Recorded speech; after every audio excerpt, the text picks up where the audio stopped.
Good afternoon. I come to you today. I picked out a book to read to you that I'm really excited about because I love the winter that's coming up. As the weather gets cooler and more crisp, it excites me. A lot of people love the summer and the heat and all of those kind of things. Well, I would just like to let that heat go and slide right into winter and get to play snowball fights and go sledding and do different things like that. And I just love the winter. And this is a story about a guy who loved the snow so much. And it also, his name happens to be my youngest son's name. So I was really excited about that.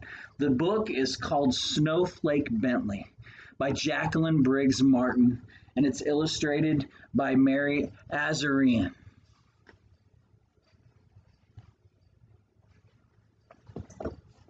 In the days when farmers worked with ox and sled and cut the dark with lantern light, there lived a boy who loved the snow more than anything else in the world. Oh, the pages are stuck together. Willie Bentley's happiest days were snowstorm days. He watched snowflakes fall on his mittens, on the dried grass of Vermont farm fields, on the dark metal handle of the barn door. He said snow was as beautiful as butterflies or apple blossoms. Who likes the snow?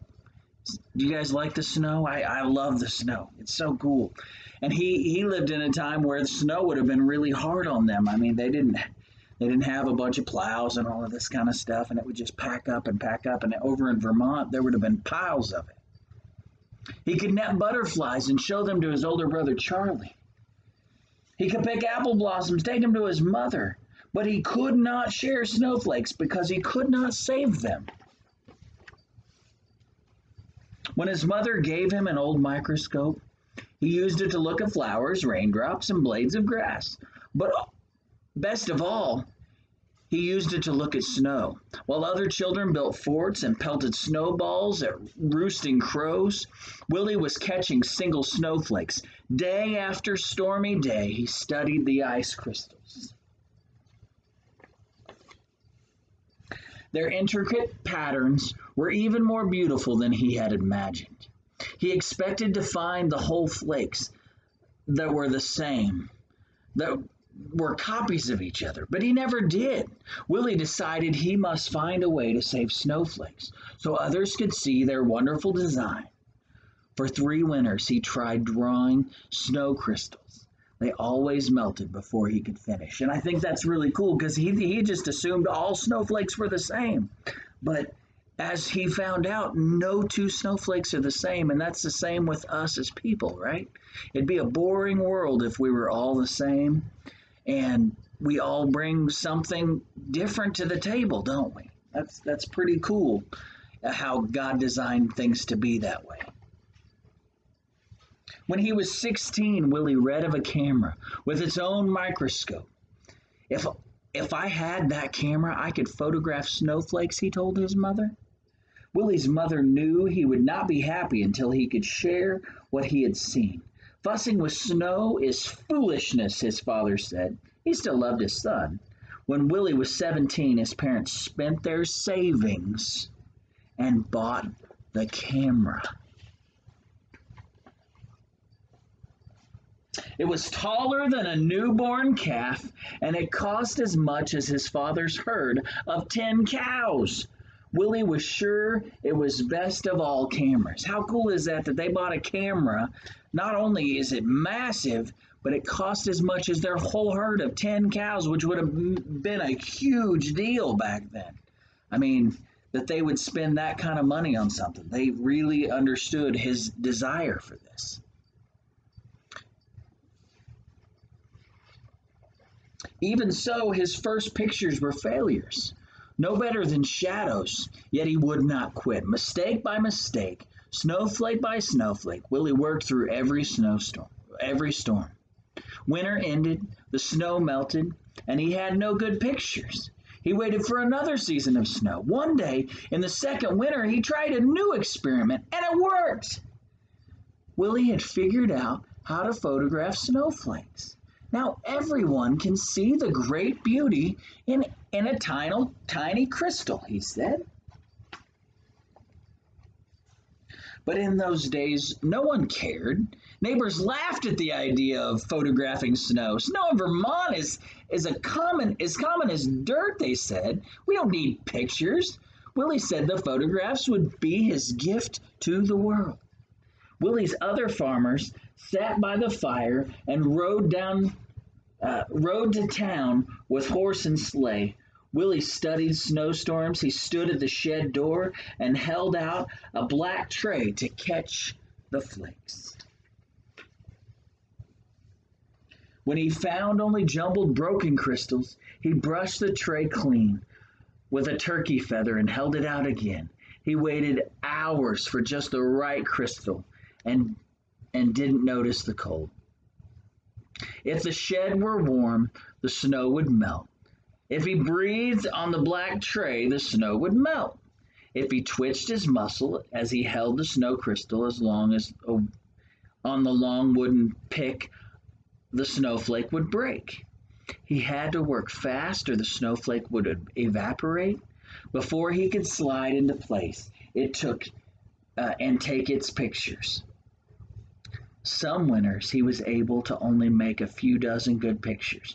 Some winters he made hundreds. He put a lot of work into this, didn't he? I mean, he made sure that he did everything he needed to do to get these pictures taken.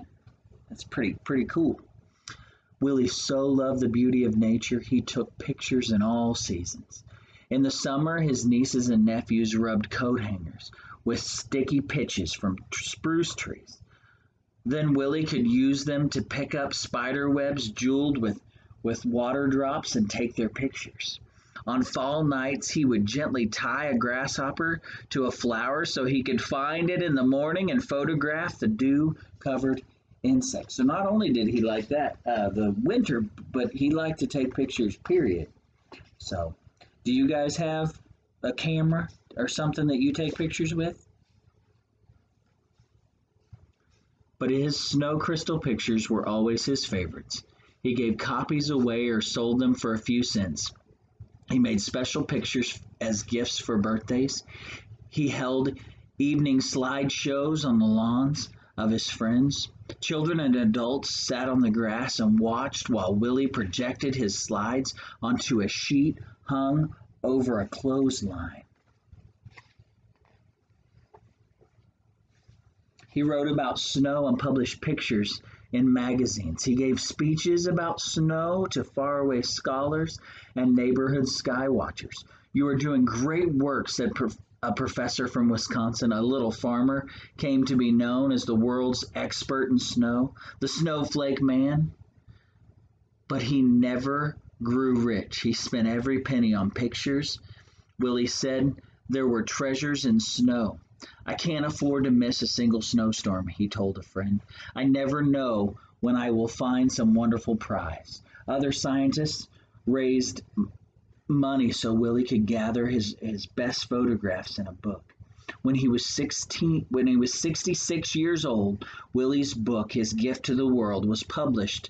Still, he was not ready to quit.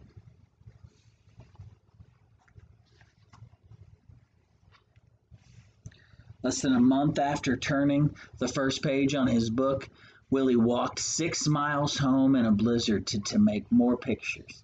He became ill with pneumonia after that walk and died 2 weeks later. A monument was built for Willie in the center of town. The girls and boys who had been his neighbors grew up and told their sons and daughters the story of a man who loved snow. 40 years after Wilson Bentley's death, children in his village worked to set up a museum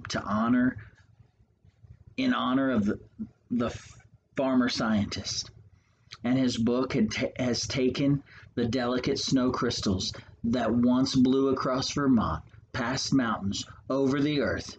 Neighbors and strangers have come to know of the icy wonders that land on their own mittens, thanks to Snowflake Bentley.